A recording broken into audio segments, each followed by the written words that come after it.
Boa tarde.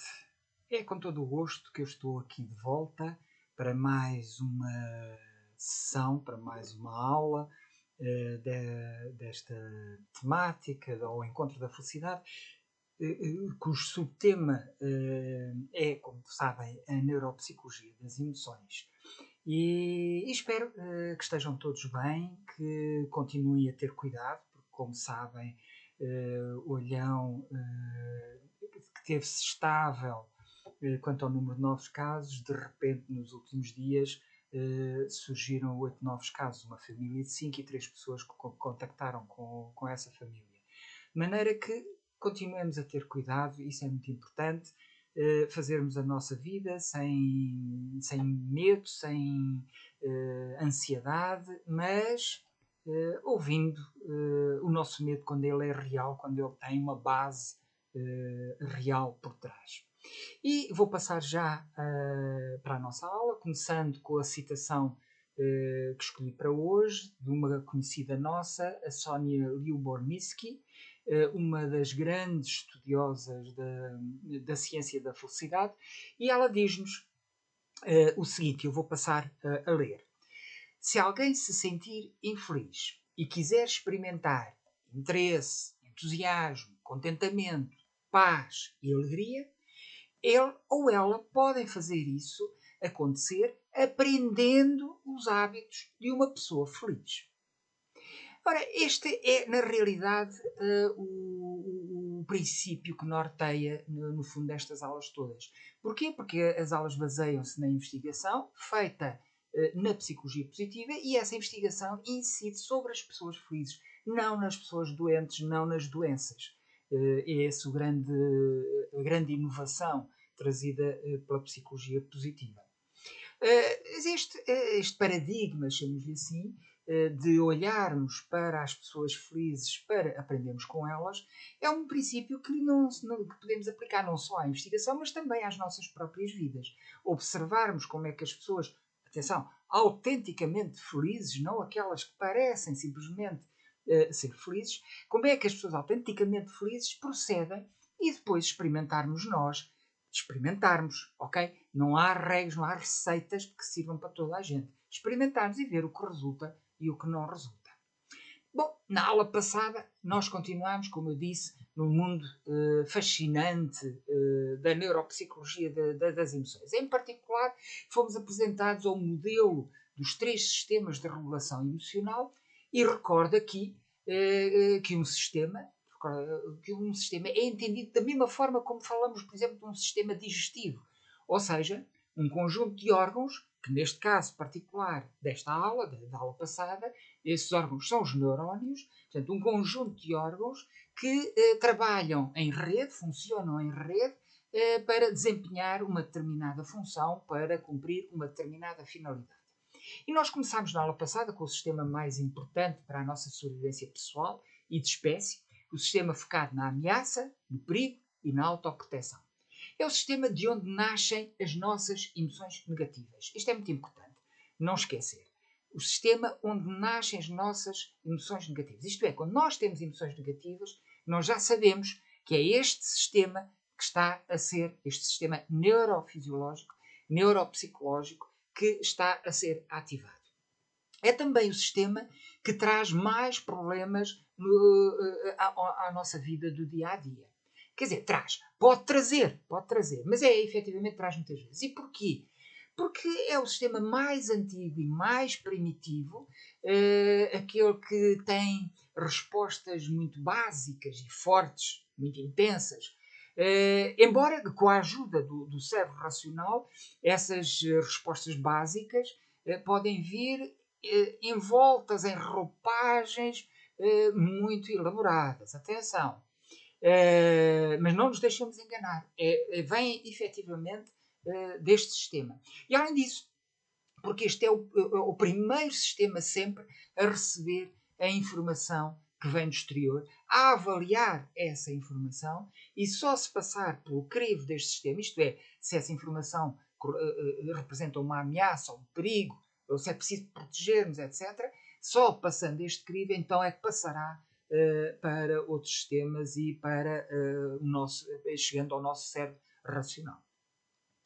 Nós vimos maneiras de lidar com este sistema. Apesar de ser um sistema difícil, nós vimos maneiras de lidar com ele de forma a ficarmos mais felizes. Geralmente, isto agora muito resumidamente, geralmente quando sentimos uma emoção negativa, como eu já disse, há qualquer coisa, isso significa que há qualquer coisa que precisa de ser mudada. Nem sempre, mas geralmente significa isso. Ora, ao mudar, há uma ordem que nós podemos seguir e que eu sugeri na aula passada, que vai daquilo que é mais fácil de mudar para o que é mais difícil. Indo por essa ordem. Primeiro, o que devemos analisar primeiro? O contexto. O contexto pode ser profissional, pode ser familiar ou social, mais alargado. Um contexto que nos rodeia. E que se descobrirmos que há algo que nos está a produzir, nesse contexto, que nos está a provocar mal-estar, se há algo que precisa de ser mudado, nós então devemos fazê-lo. Esta ação pode ser o suficiente para fazer desaparecer as emoções negativas. E por isso podemos começar por este primeiro passo do contexto. Já sabem que as emoções negativas não quer dizer que sejam más, significa apenas que são desagradáveis. E é por serem desagradáveis que elas nos fazem tentar, mudar a situação, que é para voltarmos a sentir bem outra vez. Se não resultar mexermos no contexto, ou se o problema não está efetivamente no contexto, o passo seguinte, menos fácil, mas mais fácil que os posteriores, é mudarmos o nosso comportamento. Pois pode ser no nosso comportamento que está a fonte do nosso mal-estar. Por exemplo, se nós não fazemos atividade física nenhuma, pode acontecer que o nosso mal-estar venha precisamente daí. E aí, o que é que fazemos? Mudamos e começamos a fazer alguma atividade física. Se não se tratar do comportamento, do contexto, claro, ou não o pudermos mudar, que há coisas que no nosso comportamento não podemos mudar, seja, por exemplo, na questão da atividade física, se nós estivermos imobilizados, não é fácil fazer a atividade física. Então podemos recorrer, e o problema pode não estar no comportamento, de facto. Podemos recorrer, então, a uma abordagem mais mental. E o que é que vamos procurar? Vamos procurar acalmar este sistema, reorientando os dois elementos da nossa vida mental, os dois grandes elementos da nossa vida mental, os pensamentos e as emoções. E nós, na aula passada, apresentámos várias estratégias para conseguirmos isto. Mas uma das que referi brevemente, aliás, consiste em ativar os outros sistemas de regulação emocional. Não se esqueçam que este é certo que é o principal, o mais poderoso, mas mais antigo, mas é um apenas.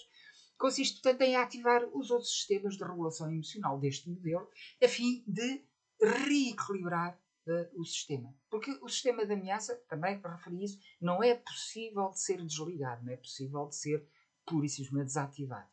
Ele é demasiado antigo e poderoso para isso. E, portanto, nós vamos procurar então reequilibrar este sistema ativando os outros dois sistemas. E esses outros dois sistemas são a fonte de emoções positivas. E a verdade é que se nós não tivéssemos estas fontes de emoções positivas, o nosso organismo não aguentaria.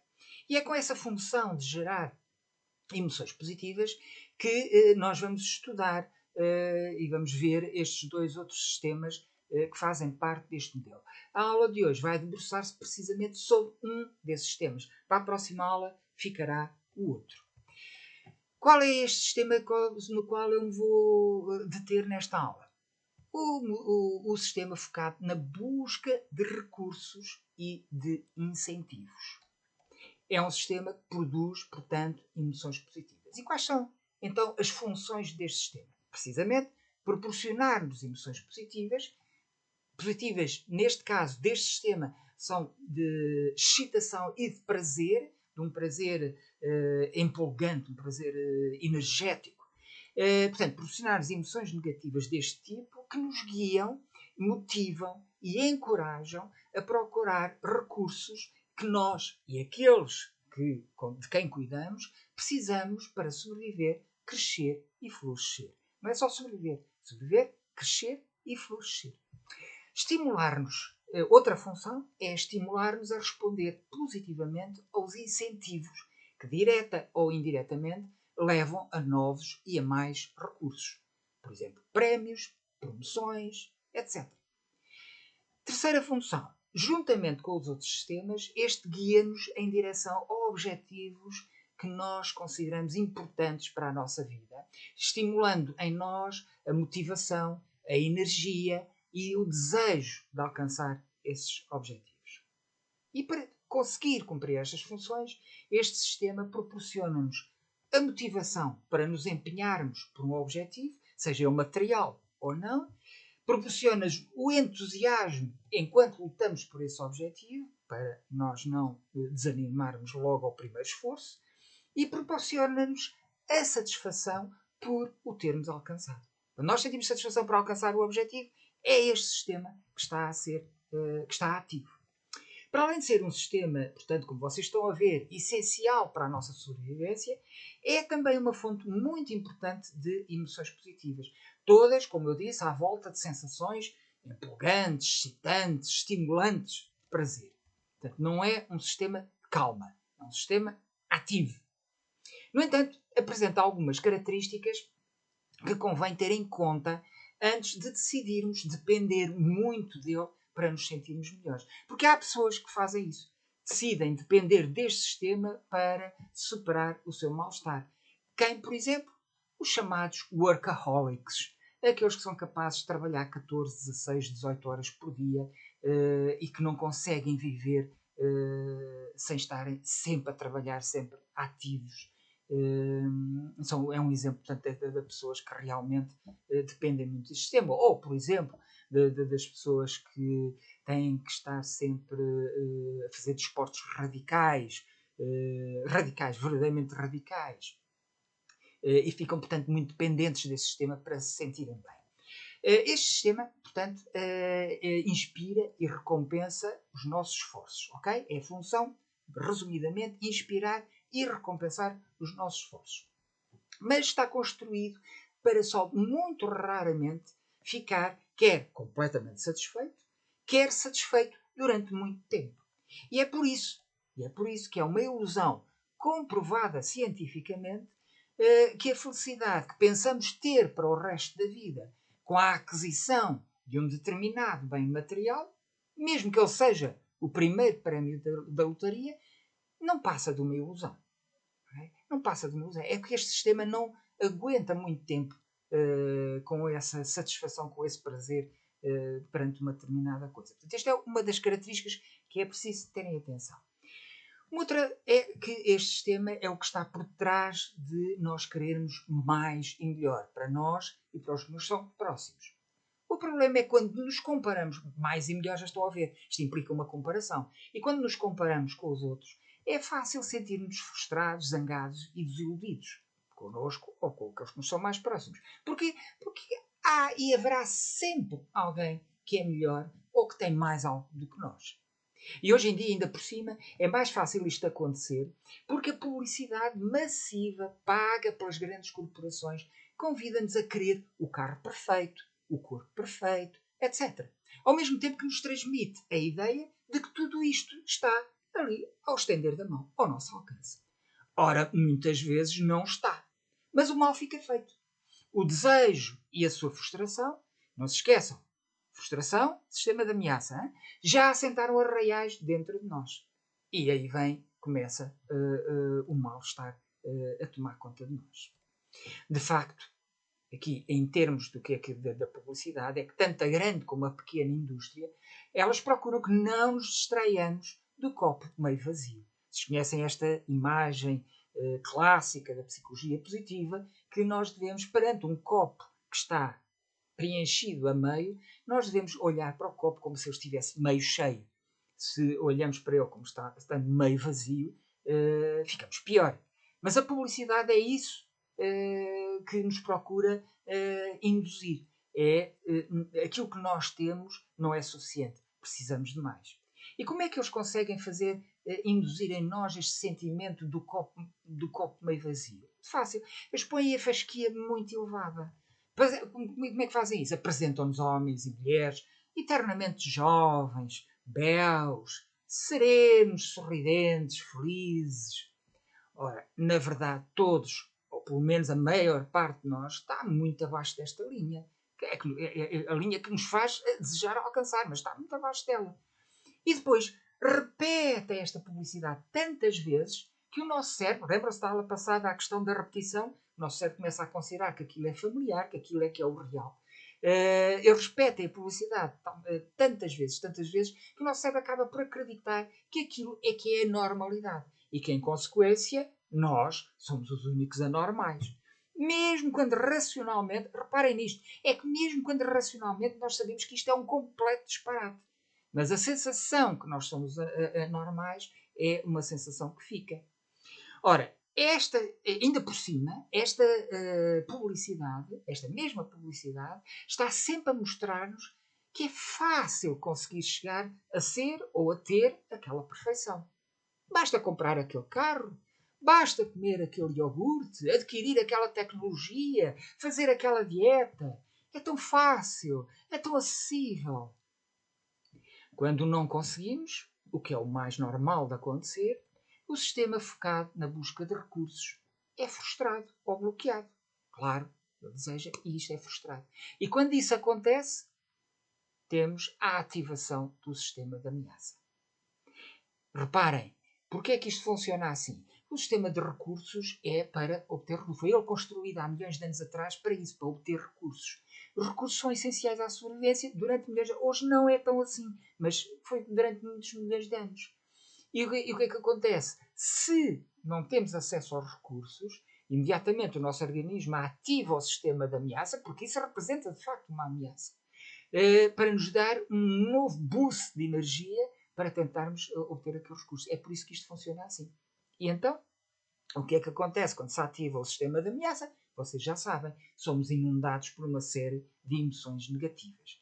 E uma delas, que eu não falei na aula passada, mas que é das mais destrutivas que nós temos dentro de nós, não fomos nós, seres humanos, que criámos, ela existe dentro de nós, é natural, é a inveja. E que a inveja torna a vida desnecessariamente difícil. Porquê? Porque a inveja não é como a emulação. A emulação nós queremos, ambicionamos querer ser como o outro.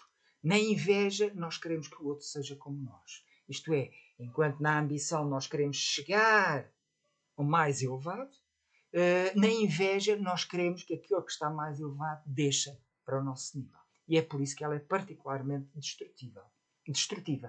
E repare-se que a nível social, os efeitos negativos deste tipo de publicidade são também muito ruinosos. Não só materialmente, porque leva as pessoas a endividarem-se, a ficarem sem dinheiro, a ficarem muitas vezes sem poder sobreviver fisicamente com comida, etc., como vocês sabem, mas é que também moralmente isto é ruinoso. Porquê? Porque esta permanente estimulação da nossa cobiça, é mesmo assim, da nossa cobiça, começa a tornar aceitável para o nosso cérebro, para a nossa maneira de pensar, e, portanto, começa a tornar aceitável para cada vez mais gente o recurso à corrupção, ao roubo, ao tráfico de influências, etc. Enfim, a tudo ao que menos ético possamos pensar.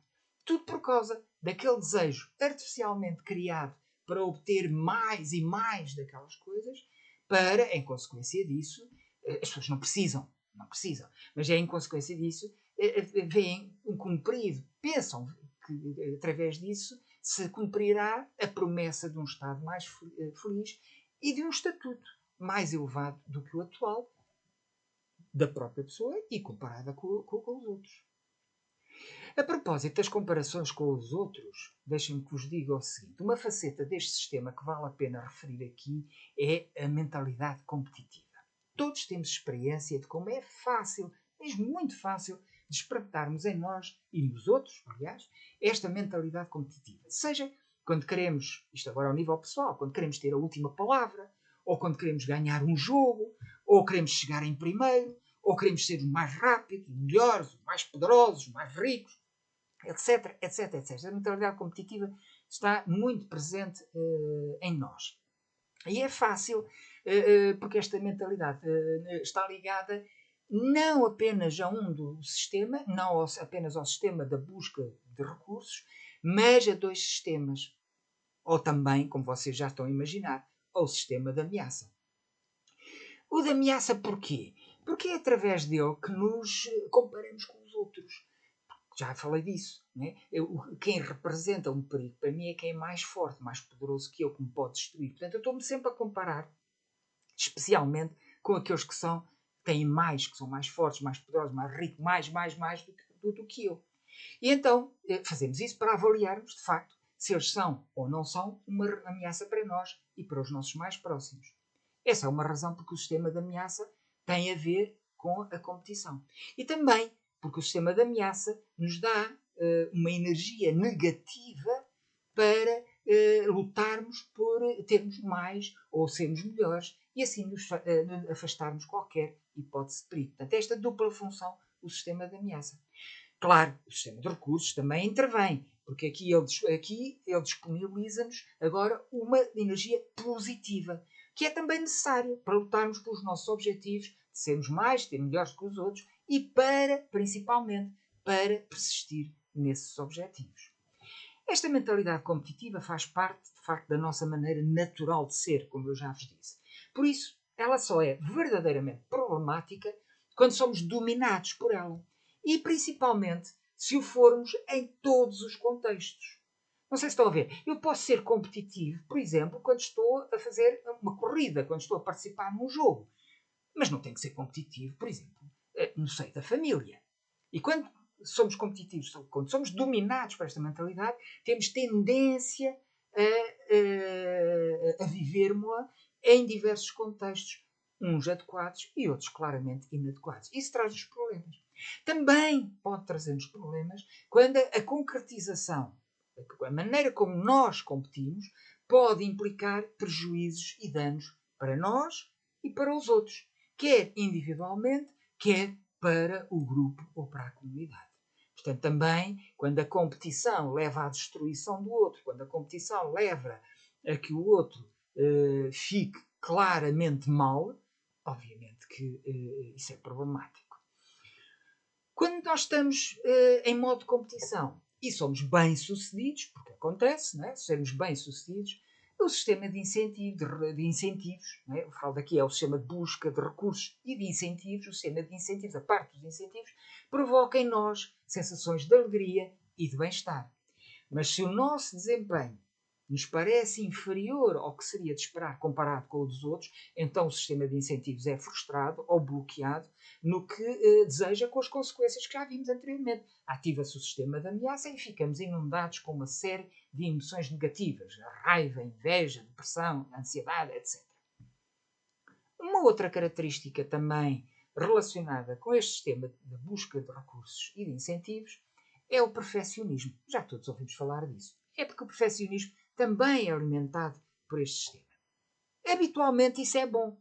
Okay? Nós não temos que nos culpar por sentirmos estas coisas. Reparem, gostaria de fazer aqui um parênteses. Esta é a mensagem transversal a todas as minhas aulas, que é nós raramente temos culpa do que nos acontece, para não dizer nunca temos culpa do que nos acontece em termos de emoções. Aquilo que nos surge emocionalmente está cá dentro. Nós fomos construídos com isso, para ter essa capacidade de sentir essas emoções. Não é culpa nossa. O perfeccionismo, não sendo bem uma emoção, é também uma dessas construções, é uma dessas características do nosso organismo. Porquê? Porque habitualmente isso é bom. O que é que nós desejamos que o nosso mecânico, ao tratar do nosso carro, seja? Imperfeito? Ninguém deseja isso. Ou melhor, por exemplo, o cirurgião que nos vai fazer uma operação, desejamos que ele seja imperfeito? Claro que não. Nós desejamos de facto a perfeição. Nós desejamos até a perfeição para os nossos filhos, que eles sejam perfeitos na medida do possível. Ora, o problema surge é quando este perfeccionismo, tal como na questão da mentalidade competitiva, domina as nossas vidas. E quando domina na nossa vida, ainda pior, quando domina não a partir do sistema de recursos, de incentivos, mas a partir do da ameaça. Isto é, quando o perfeccionismo resulta do medo do fracasso, do medo da rejeição. E normalmente isto acontece o perfeccionismo que vem do sistema de ameaça acontece a todos aqueles que foram submetidos a críticas e a rejeições nas suas infâncias. E devido a isso, e vocês sabem, todos nós temos um bocadinho disso, não é? Passamos a vida, o resto das nossas vidas, consumimos o resto das nossas vidas a sentirmos que temos de provar permanentemente que somos perfeitos. Quando isto acontece é problemático. Como não o conseguimos, o que é normal, não conseguimos sermos perfeitos a tudo e sempre, é perfeitamente normal, não existe ninguém que o consiga. O sistema de ameaça, aliado ao tratamento que nos habituámos a ter desde crianças e que passou, já vimos nas aulas passadas, passou a ser o modo de base de estar na vida, o sistema de ameaça leva a desferir ataques, por vezes ferozes, sobre si próprios e às vezes também sobre os outros. Bom, outra característica que também temos que ter atenção com este sistema é a sua estimulação excessiva. E porquê? Porque podem resultar riscos graves para a nossa felicidade. O que é que pode originar esta sobreestimulação? Em primeiro lugar, já o sabemos, os nossos genes, a nossa educação, os estímulos do contexto, da publicidade, do marketing, das políticas, etc. Mas dentro do que está do nosso controle, passa muito por centrarmos excessivamente neste tipo de emoções excitantes e nos meios que podemos usar para as intensificarmos. É isso que leva, muitas vezes, à sobreestimulação, à estimulação excessiva deste sistema. E ao nível pessoal, nós estimulamos em demasia este sistema, por exemplo, dando vários exemplos, com jogos de computador, com jogos de azar, com desportos radicais, com o visionamento contínuo de séries ou de filmes emocionalmente intensos, violentos em particular, etc. Anote-se que o problema não está nestas atividades em si. Não estou aqui a ter uma visão puritana de acabemos com os jogos de azar, acabemos com todos os jogos de computador. Não. O problema não está nestas atividades. O problema está na necessidade crescente que passamos a ter das emoções produzidas por estas atividades. Ao ponto do nosso bem-estar ficar exclusivamente dependente destas emoções. E isso torna-nos o quê? Torna-nos viciados nestas atividades. E como todos os viciados, quando nos falta esta excitação, é fácil ficarmos entediados e impacientes connosco e com os outros. E porquê? Mais uma vez, porque não está a acontecer nada de excitante. E, portanto, tudo nos parece uma seca. Já temos visto adolescentes que estão a dizer isso é uma seca. Pois é. É o sistema de incentivos e recursos que ficou muito dependente destas atividades muito excitantes e, portanto, já não consegue ativar-se com atividades mais calmas, mais tranquilas, mas igualmente motivadoras. Quais os efeitos da estimulação excessiva do sistema de recursos? Enfim, os efeitos não são bons. Como tudo o que é em excesso, não é? Já os gregos antigos tinham, no templo de Delfos, juntamente com aquela inscrição do conhece-te a ti mesmo, tinham uma outra inscrição a dizer nada em excesso. E, portanto, e porquê? Porque o excesso traz sempre problemas. Neste caso, o excesso da estimulação do sistema de recursos e de incentivos pode dar origem à ganância, ao desejo incontrolável de ter mais e mais. E depois, quando não conseguimos ter esse mais e mais, faz disparar o sistema de ameaça, sentimos frustração, a desilusão, que, como vimos, resulta em inveja, a zanga, a ansiedade, a depressão. E quando nos centramos excessivamente nos nossos desejos e na sua satisfação, primeiro podemos estar a prejudicar os outros e depois também nós próprios. Este também é o problema de estimular excessivamente este sistema. Além disso, podemos perder muita coisa que nos poderia fazer igualmente ou até mais felizes, porque só estamos centrados nestas coisas que nos dão estas emoções excitantes. Ora, o problema também que a sobreativação deste sistema traz é que leva a que o foco da nossa atenção se estreite. Okay? Quanto mais estiver estimulado este sistema, menos atenção nós damos menos aberto está o leque da nossa atenção. E isso o que é que faz? Faz perdermos muitas facetas da vida que podiam ser extremamente enriquecedoras e profundamente satisfatórias. Além disso, este ciclo vicioso, porque é um ciclo vicioso, reparem, querer, desejar, seguir fazer, depois comparar, se ficamos abaixo, acima, se somos realmente.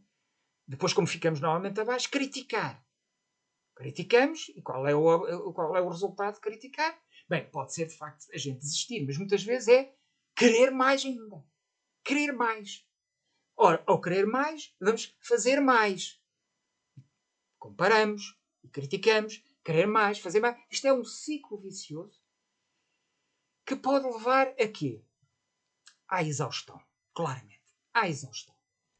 Inclusivamente, quando a sobreativação é extrema ou é muito repetida e duradoura, nós podemos ficar mais vulneráveis à perturbação mental, à ansiedade e à doença bipolar, por exemplo.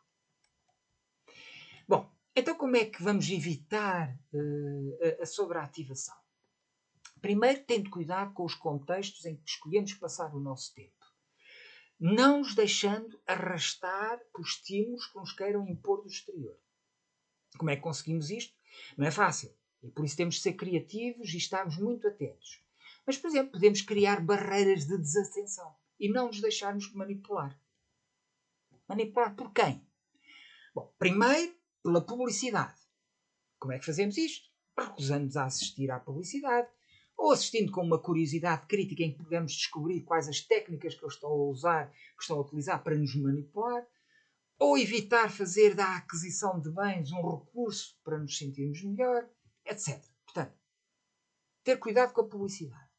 Depois, criarmos barreiras relativamente ao que as empresas estimulam e provocam. Por exemplo, rejeitando, nos casos em que isso for promovido, rejeitando uma competição selvagem e não ética. Como é que conseguimos isto? Procurando ver o outro como um ser humano igual a nós, que também deseja ser feliz. Quando nós não vemos o outro como um ser humano igual a nós, que nós somos capazes de cometer as maiores barbaridades. Finalmente, em terceiro lugar, pelos políticos. Os políticos também estimulam muito em excesso este sistema. E como é que conseguimos criar essa barreira, essa distanciação? Conferindo se as medidas que eles tomam visam de facto o bem comum de pessoas reais que verdadeiramente estão em risco de sobrevivência digna. Depois estarmos atentos ao que eles dizem, mas sem acreditar verdadeiramente. Não podemos acreditar verdadeiramente naquilo que eles dizem, mas estarmos atentos. E porquê é que precisamos estar atentos? Para detectar quaisquer indícios de que eles queiram promover quer a competição entre pessoas, ou entre nações, atenção, ou entre grupos, a competição, em detrimento, reparem, pode haver competição, mas que haja, também seja promovida a cooperação, mas em detrimento da cooperação, em que eles promovem, estamos atentos para ver se eles promovem a inveja entre grupos étnicos ou profissionais ou de outras pessoas. Okay? Nós estamos todos lembrados das campanhas políticas que foram desenvolvidas e espalhadas em determinados momentos da nossa vida, no nosso país, na vida política do nosso país, aquelas campanhas contra os privilegiados. Lembram-se? Os privilegiados? Que não podia ser. Né? Suscitar o ódio nas pessoas porque havia aquele grupo que era constituído por privilegiados. Isto foi mudando ao longo do tempo. Esse grupo, uma altura foram os médicos, noutra altura foram os professores, depois noutra altura foram os enfermeiros, depois noutra altura foram os reformados. Eles vão mudando. Mas quando os políticos querem fazer uma medida que sabem que não vai ser boa, que vai prejudicar, que vai criar revolta, eles suscitam esta competição e esta separação, pôr as pessoas umas contra as outras.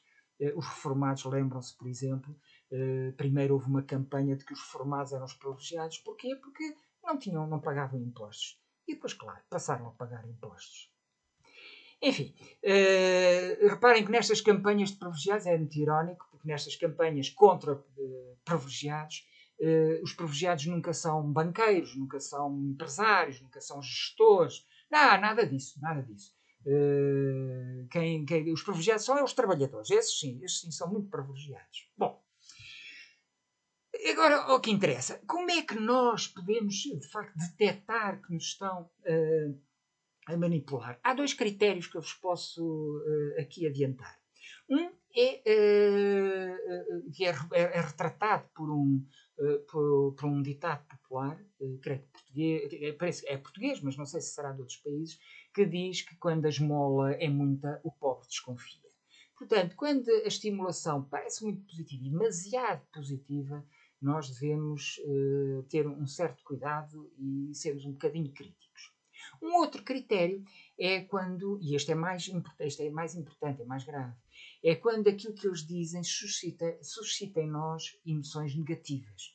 Emoções negativas de zanga, de medo, de inveja, de desprezo, de nojo, de desespero e de vergonha, claro. Por exemplo, quando eles fazem passar, como já vos disse, a mensagem de que nós, o nosso grupo, somos vergonhosamente privilegiados em relação a todo o resto da sociedade. Este é um exemplo da vergonha. Na questão do desprezo, do nojo, estimulando em nós a visão de que o outro não merece a nossa consideração. Estes são dois critérios para estarmos atentos a uma estimulação excessiva e mal orientada, manipulatória por parte dos políticos.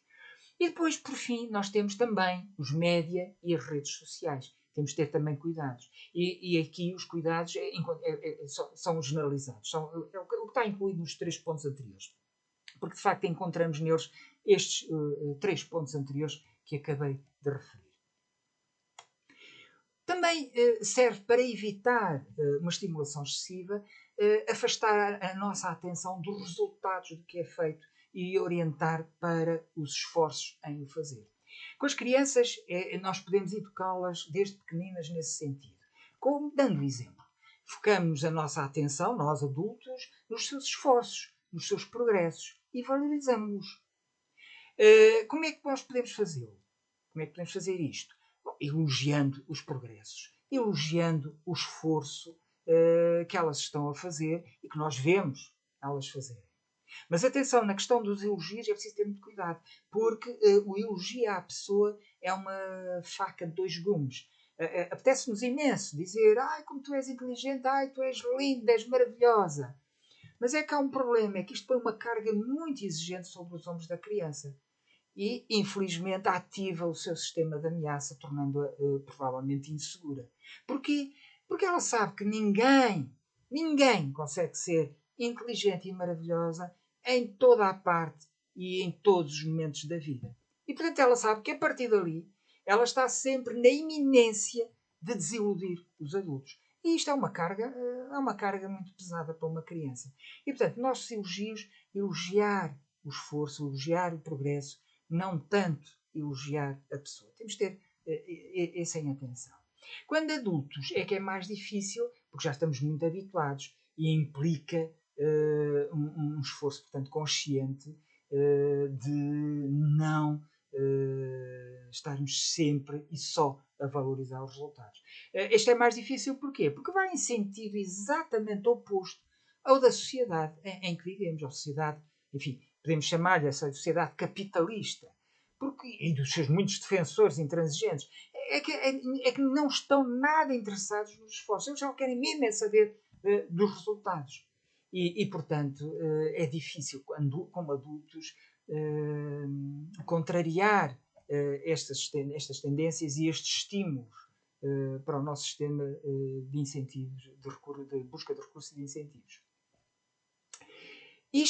Esta questão do elogiar o esforço, elogiar os resultados, o que é absurdo, mas ao mesmo tempo é muito interessante e muito curioso, é que o verdadeiro segredo do sucesso, eu fiz assim porque não é segredo nenhum, está em qualquer manual, qualquer empresário bem sucedido sabe disso. O segredo consiste em focarmos no processo de fazer. E o ideal é ficarmos com prazer no processo de fazer. Temos prazer a fazer aquilo que fazemos. 2. Aprendermos o que tivermos de aprender com os nossos erros, que todos sabem que são extraordinariamente úteis para se poder fazer cada vez melhor, mas que paradoxalmente, e então com as crianças, paradoxalmente, os erros são objeto de quê? De punições. Punições duras. É nota mais baixa, é uma classificação negativa, é punir. Faz-se o erro, pune-se. Quando o erro é uma condição fundamental para aprender. E 3, celebrarmos o nosso progresso. O sucesso é feito destas 3 componentes. Isto quer dizer que os resultados são para serem desprezados? Claro que não. Eles também são importantes. Primeiro porque se forem bons também ativam este sistema da busca de recursos e incentivos e fazem-nos ter sensações agradáveis. E depois porque se não forem bons, desde que não os usemos para fazer comparações desanimadoras, mas se a partir deles refletirmos quais dos nossos esforços são para manter e para serem encorajados e quais são aqueles que devem ser mudados, bem como para determinarmos o que nos falta aprender, e é aqui que o erro mostra a sua real importância, então os resultados não são para serem desprezados. De maneira nenhuma. É muito importante, volto aqui, faço aqui uma pequena chamada de atenção, a importância do erro. Eu tive uma experiência, nem sempre isto é tão claro assim, mas eu tive uma experiência absolutamente clara da importância do erro. Quando eu estava a aprender a conduzir, por um acaso, eu estacionei sempre bem.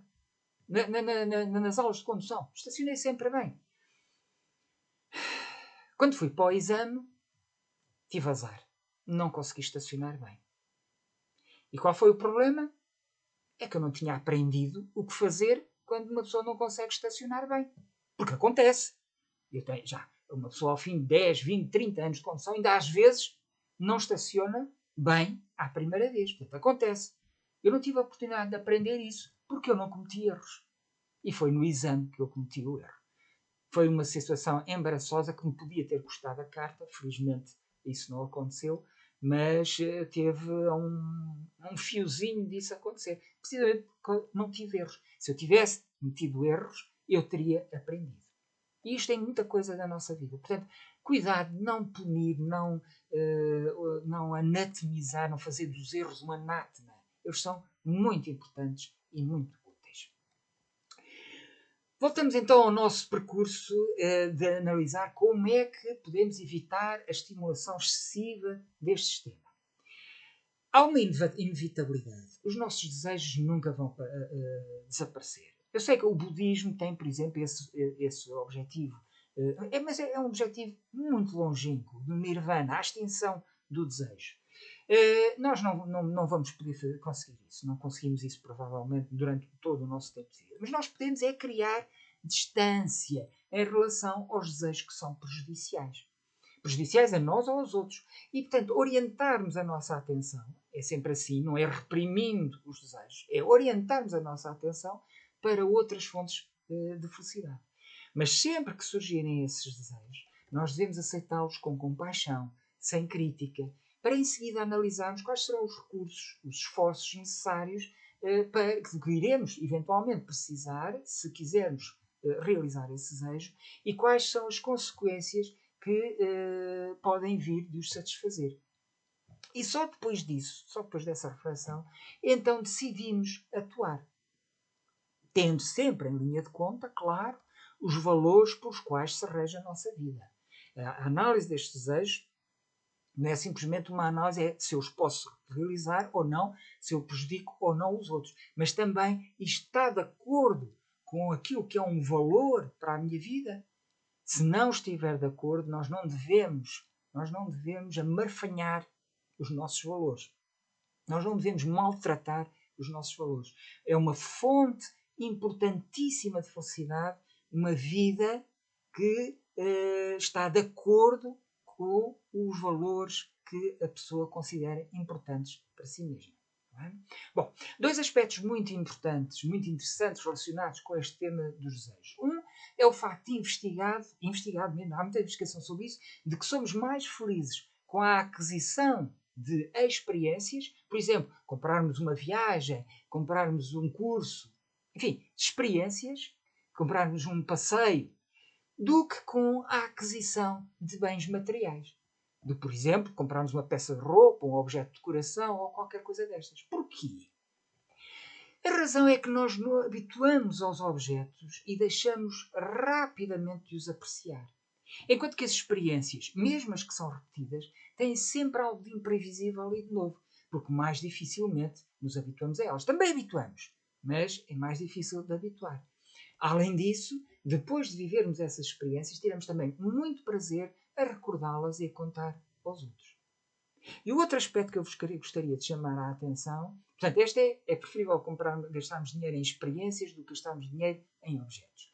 O outro aspecto também muito interessante é que também já foi investigado e descobriu-se que esperar antes de adquirir algo, e aqui tanto pode ser um bem material como pode ser uma experiência, contribui mais para a nossa felicidade do que não esperar e ir logo adquirir.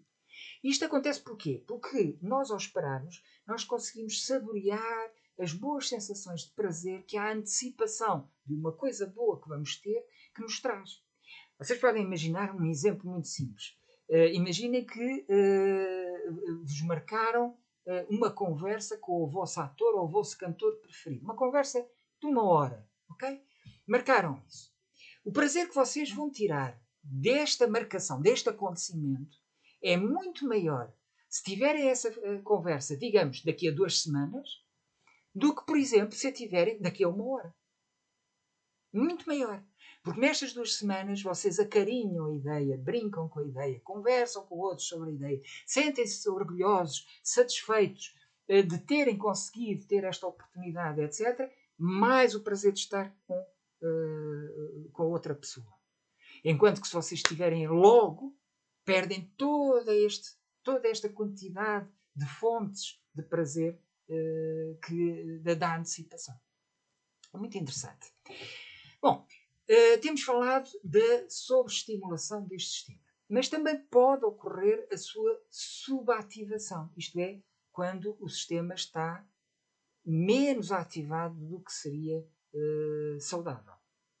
Bom, há de facto uma subativação, estou a dizer saudável, é importante. Há uma subativação que é saudável, que é aquela que permite ao nosso organismo recuperar e regenerar-se. O problema é quando essa subativação é extrema ou quando ela é demasiado duradoura, ela pode ter a sua origem na excessiva centração que nós fizemos nos desejos, isto que falei lá atrás, mas que entretanto foi seguida de desilusão e de frustração ou por isso simplesmente chegámos à exaustão. E neste caso em que acontece isto, o resultado pode ser de facto a depressão, a apatia, a perda de esperança, por exemplo. Portanto, estes são sinais ou sintomas da subativação desse sistema. Também não é bom uma subatização excessiva ou muito duradoura. Então, como é que podemos fazer para a evitar? Bom, primeiro, não nos envolvermos com objetivos inalcançáveis. Já sabemos que isto leva-nos à frustração ou desânimo. Depois, convivermos com pessoas estimulantes. Convivermos com pessoas estimulantes ajuda a que o sistema não fique subativado durante muito tempo. Terceiro lugar, celebrarmos tudo o que for suscetível de ser enaltecido em nós e nos outros. A mais pequena vitória, por mais insignificante, celebrarmos. Reconhecer e valorizar qualquer progresso, também por mais insignificante que seja. Estas duas são muito importantes com as crianças, muito importantes. Abusarmos do encorajamento e reduzirmos ao mínimo a crítica. Mais uma vez, principalmente com as crianças. Fundamental. Tudo isto para evitar a subativação do sistema. Ou para, no fundo, para ativarmos esse sistema. Estimularmos a curiosidade e a aventura. A curiosidade é das atitudes mentais mais estimuladoras que podem existir deste sistema. É uma das. Há outras, mas esta é uma das. Aumentarmos a nossa mobilidade e a nossa atividade, que nos permite, portanto, estar em contato com coisas novas, imprevisíveis e, portanto, ativam este sistema. Abrirmos, claro, a novas ideias, dar-nos a possibilidade de aprender coisas novas, perspectivas novas, algumas até que vão contra as nossas crenças, mas não interessa, estarmos abertos a pensá-las, a discuti-las. Envolvermos em projetos, envolvermos em compromissos com outras pessoas, envolvermos em novas aprendizagens. Darmos prioridade às atividades que são importantes por serem significativas. A questão dos valores, como falei há pouco. Não devemos só centrar-nos nas atividades que simplesmente nos dão prazer. Porquê? Porque a atividade que simplesmente nos dá prazer, daqui a 6 meses já nem nos lembramos delas. Mas as que forem significativas, que forem importantes, que estão sustentadas e que alimentam os nossos valores, 6 meses depois elas continuam a dar-nos emoções positivas, nem que seja só pela sua memória. Nem que seja só pela sua memória. Depois também saborearmos os bons momentos, mergulhando no presente. As frustrações, os desesperos, as depressões, as ansiedades têm tudo a ver sempre com comparações com coisas que não estão normalmente presentes. Ou é no passado, ou é no futuro, ou é em coisas que imaginamos. Se nós voltarmos ao presente, se mergulharmos no presente, este neste momento, real, e saborearmos o que há de bom aqui, e há sempre muita coisa de boa aqui a acontecer neste momento, também ajuda a ativar esse sistema. Orientarmos então por valores que prezamos acima de tudo, já falei disso. Desenvolvermos uma motivação adequada. Motivação é um dos motores deste sistema. Não é o combustível, mas é um dos motores. E esta questão da motivação merece que nos detenhamos durante uns momentos. O que é que eu quero dizer com isto, que é a motivação adequada? Vamos um bocadinho de teoria. Não liguem muito aos nomes, mas pronto, os conceitos são o mais importante. Os psicólogos consideram que existem 2 tipos de motivação. Claro que cada tipo de motivação é um contínuo. Não existe ou sim ou não. Não, podemos ter pouca, podemos ter alguma, podemos ter bastante, podemos ter muita. Reparem que cada tipo de motivação tem este contínuo. Um primeiro tipo de motivação é a motivação interna, também chamada autodeterminada, que pode ter 2 vertentes. Mais uma vez, não liguem muito aos nomes. Uma vertente mais intrínseca, em que nós fazemos algo porque é estimulante, porque é agradável, porque é interessante, é apetecível. Esta é uma motivação interna, intrínseca, ou pode ser uma motivação interna reconhecida. Fazemos algo porque isso expressa os nossos valores e as nossas crenças pessoais importantes. Exemplos destes 2 tipos de motivação. Para o primeiro que fazemos porque nos dá satisfação, porque é estimulante, agradável, etc. O trabalho, por exemplo, um trabalho que escolhemos porque sentimos que ele é uma vocação nossa. O segundo tipo, fazer algo porque expressa valores e crenças, é escolhermos um trabalho como uma missão que gostaríamos de cumprir. Depois temos o segundo grande tipo de motivação, que é a motivação externa, ou heterodeterminada, que também, por sua vez, pode ter 2 vertentes. Uma motivação externa introjetada, aquela em que nós atuamos para evitar a culpa ou o medo, a ansiedade. Por exemplo, continuamos no exemplo do trabalho. Um trabalho que escolhemos para não ficarmos mal vistos pela família ou porque simplesmente nos proporciona remunerações elevadas. E a motivação externa, a extrínseca, aquela em que nós fazemos algo para obter uma recompensa ou para agradar alguém ou ainda para evitar uma punição. Um exemplo disto é escolhermos, portanto, um trabalho que nos permite, de facto, ter um maior número de bens materiais à nossa disposição, o que nos permite ter um máximo de reconhecimento social perante os outros. E apenas por causa disso. Escolhemos um trabalho apenas por causa disso, reparem. Então, sabendo nós estes 4 tipos, os 2 tipos, interna, externa, e depois os outros 2, cada uma com 2 subtipos, qual é a motivação adequada para mantermos saudável e ativo o sistema focado, mas não em excesso, do sistema focado na busca de recursos e de incentivos. A motivação interna ou autodeterminada, na medida do possível, claro. Há muita investigação que mostra que quanto maior for esta a motivação que usamos para concretizar um objetivo, os nossos objetivos, mais nós conseguimos ser saudáveis, felizes, persistentes e eficazes no processo de alcançar esse objetivo. Já estou a ver nas vossas mentes a pergunta, mas não são a recompensa, o castigo, os melhores meios de motivar as pessoas? E, portanto, seriam estes os meios de ativar os melhores meios de ativar este sistema emocional em nós e nos outros? A resposta é simples. Não. Relativamente à recompensa, só há uma situação em que o recurso à recompensa pode ser, de facto, aconselhado como algo positivo. É quando o sistema de busca deste sistema de recursos está de tal maneira subativado, está de tal maneira em baixo, que nós precisamos de um estímulo externo forte que nos puxe para iniciar o processo de o ativar. Mas logo que nos tenhamos posto em movimento, logo que possamos, nós devemos abandonar a recompensa. E porquê? E vocês já são capazes, alguns de vocês de certeza já estão a ver porquê.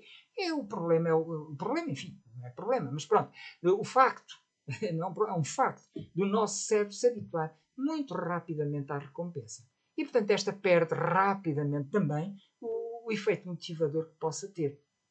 Aliás, basta lembrarmos durante quão pouco tempo nós nos sentimos particularmente estimulados, motivados por um aumento salarial, ou por um prémio, ou por uma promoção. Reparem, sim, sentimos estimulados, mas foi durante muito pouco tempo. Rapidamente estamos à procura de uma nova promoção, de um novo prémio, de um novo aumento salarial. Aqui o anterior já não tem qualquer efeito. É um bocado essa a razão porque a recompensa não funciona. Além disso, e há um aspecto também curioso, é que uma coisa que eu faço por prazer começa a ter uma recompensa e muitas vezes há a consequência terrível que é deixamos de gostar daquilo que estamos a fazer. Eu lembro-me de alguém que gostava muito de ler, gostava muito de literatura, decidiu tirar o curso de literatura, onde a pessoa passou a ser premiada com as leituras que fazia ou castigada pelas poucas leituras que fazia. Estão a ver o problema? E a partir de uma certa altura ela deixou de ter o prazer que tinha a ler. Portanto, a recompensa também tem este efeito, pode ter este efeito destruidor, digamos assim. Quanto ao castigo, esse é que não há mesmo. Esse é que não tem mesmo qualquer efeito sobre este sistema. Este sistema que nos permite, portanto, lutar, motivar para alcançar, persistir na busca de objetivos. Não é? O castigo não. Porquê? Porque o castigo, até a possibilidade do castigo, não é preciso existir o castigo, basta a possibilidade do castigo, o que faz é ativar o sistema de ameaça. Esse sim, esse é ativado. E por isso não facilita, como ativa o sistema de ameaça, não facilita comportamentos autónomos. E a autonomia, que é incompatível com o medo, quando nós temos medo de fazer as coisas, nós não somos autónomos, não conseguimos ser autónomos. A autonomia é um dos combustíveis da motivação. Quanto mais autonomia temos, mais habitualmente, desde que não nos faça uma autonomia que vá além de uma linha da segurança, uma autonomia que nos mantenha seguros, é a contribuir mais para a motivação. E ela vai desaparecer. E ela desaparece quando o sistema de ameaça é ativado. Desaparece, portanto, a autonomia e desaparecem, portanto, comportamentos novos, elaborados e criativos. Ou seja, reparem, comportamentos novos, elaborados, criativos, autónomos, isto significa que o sistema de busca de recursos e de incentivos é, na melhor das hipóteses, refriado. Refriado, se é que não é mesmo abafado. E, portanto, o castigo, de facto, se temos por finalidade ativar este sistema ou evitar um defeito deste sistema, se queremos ativá-lo, não é o melhor caminho. É claro que eu sei que no conjunto disto tudo que tive para aqui atrás a dizer, seguir todas estas indicações que foram aqui, portanto, aqui recomendadas, quer para ativar, quer para acalmar este sistema implica um certo esforço inicial. Isto é, é contraditório, não é? Este sistema é aquele que nos põe em movimento para alcançar um objetivo, e nós temos o objetivo de ativar este sistema, mas não temos o sistema ativado. Portanto, implica de facto este esforço inicial, e daí a recompensa pode fazer sentido só nestas situações. Mas depois o nosso cérebro vai-se treinando e vai-se habituando a fazer estas coisas. E nós aí então conseguimos cada vez mais facilmente, cada vez mais rapidamente, criar uma alegria verdadeiramente estimuladora e empolgante no nosso espírito. Estamos a chegar ao fim e vou fazer um pequeno resumo.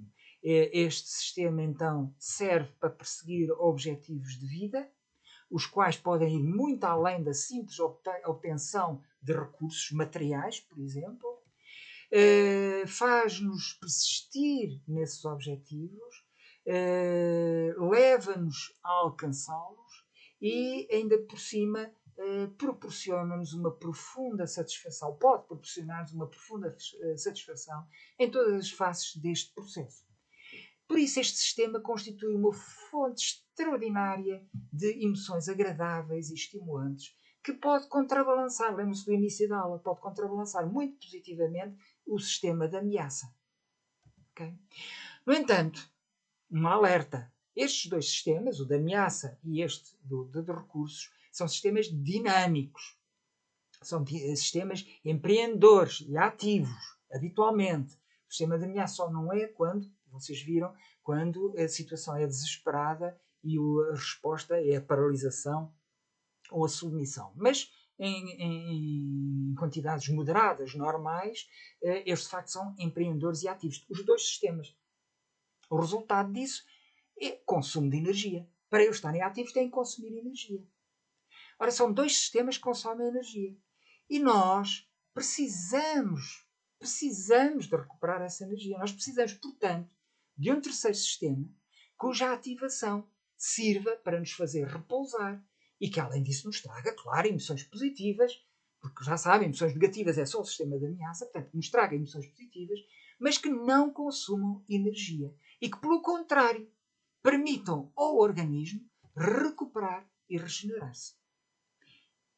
Já estão a imaginar, é desse terceiro sistema de regulação emocional, do terceiro deste modelo, que nós iremos falar na próxima aula. Fico por aqui, agradeço muito a vossa atenção, os meus votos mais sinceros de que continuem bem, com cuidado, façam a vossa vida, mexam-se, ativem-se, mas sempre com cuidado, está bem? Boa sorte, boas práticas e felicidades para todos e até para a semana. Obrigado.